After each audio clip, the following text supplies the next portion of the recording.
पनवेल नवी मुंबई व रायगड जिल्ह्यातील ताज्या बातम्या आणि घडामोडींसाठी सबस्क्राईब करा SN मराठी न्यूज चॅनल आणि दाबा बेल आयकॉन. हे TMS लॅब जे आहे ना आम्ही जे लॉन्च केले ते अत्याधुनिक लॅब आहे. त्याच्यामध्ये 100-150 हर्ट्जपर्यंत फ्रिक्वेन्सीज आम्ही डिलिव्हर करतो.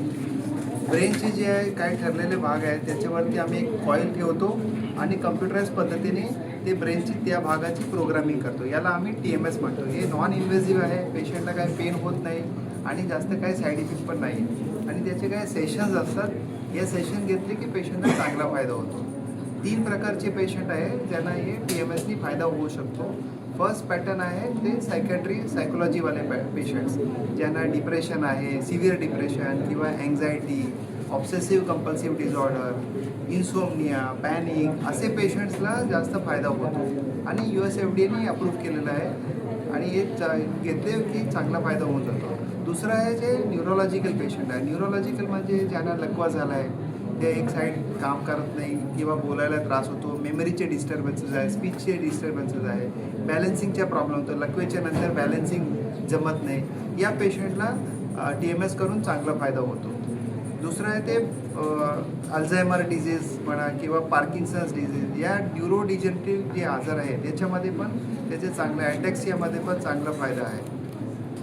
थर्ड जे पेशंट आहे यांना पेन आहे, फुल बॉडीची पेन, फायब्रोमायल्जिया म्हणा किंवा न्यूरोपॅथिक पेन म्हणा आणि किती तुम्ही मेडिसिन घ्या ते फायदा होत नाही, असं पेशंटला आम्ही TMS ठरलेल्या ठिकाणी प्रोग्रामिंग करून त्याच्या पेन कमी करू शकतो आणि लॉंग टर्ममध्ये पण बेनिफिट होतो.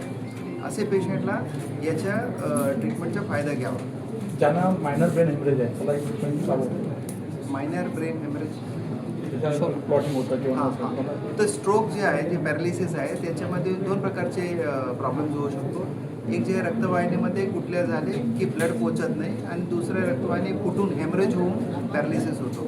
हे बाहेरून असं पेशंट सेम सारखा दिसते, एकसारखाच दिसते दोन्ही, पण स्कॅनिंग केल्यानंतर समजते आपल्याला की बाबा याला क्लॉटिंग आहे की हेमरेज आहे आणि दोन्हीमध्ये TMSची फायदा आहे. असं नाही की क्लॉटिंगवाल्यांना नाही द्यायची किंवा हेमरेजवाल्यांना नाही द्यायची. दोन्हींना फिजिओथेरपी, स्पीच थेरपी करा, बॅलन्सिंग ट्रेनिंग करा, याच्याबरोबर TMS पण घ्या, चांगला फायदा होतो. लक्षणे कशा आढळतात? स्ट्रोकचे लक्षण, स्ट्रोकचे जे लक्षण आहे ते नॉर्मली आम्ही एक निमॉनिक म्हणतो, बी फास्ट. बी म्हणजे बॉडीचा बॅलन्स निघून गेला सडनली.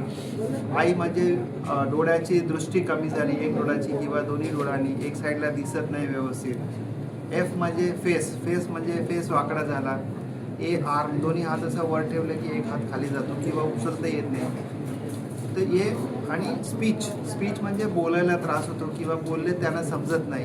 हे सगळे आहे ना, तर झालं तर तुम्ही बी फास्ट म्हणजे टाईमनी तुम्ही हॉस्पिटल जायचे आणि लगेच ट्रीटमेंट घ्या. लवकर आले की लवकर फायदा होतो, उशिरा आले की उशिराने फायदा होतो. खर्च किती येतो?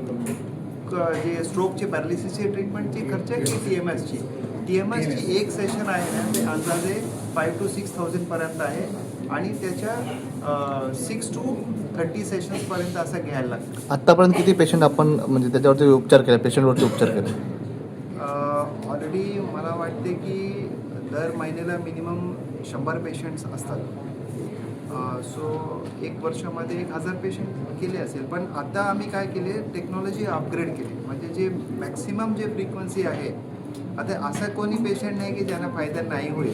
आता फ्रिक्वेन्सी प्रोग्रामिंग केले की कुठेतरी होणारच आहे.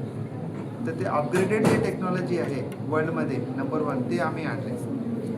नवी मुंबईमध्ये अशा किती मशीन आहेत आणि या मशीनचं दुष्परिणाम काय आहे? दुष्परिणाम म्हणजे असं दुष्परिणाम नाही सांगता येईल की जे मायनर जे साईड इफेक्ट्स असतात याच्यामध्ये पेशंटला हेडेक होऊ शकतो किंवा मुंगे येणे आणि एखादा पेशंटला पाहिजे 100मध्ये 1-2 पेशंटला आकडी पण येऊ शकतो. पण त्याच्यामध्ये पण आम्ही प्रोटोकॉल्स व्हेरिएशन करून ते पेशंटला पण आम्ही ट्रीट करू शकतो. आता हे रिसर्च चालू आहे, याच्यामध्ये आकडीचे पेशंटला TMSनी पण फायदा होतो असा पण शोध झाला आहे. चलो, थँक्यू.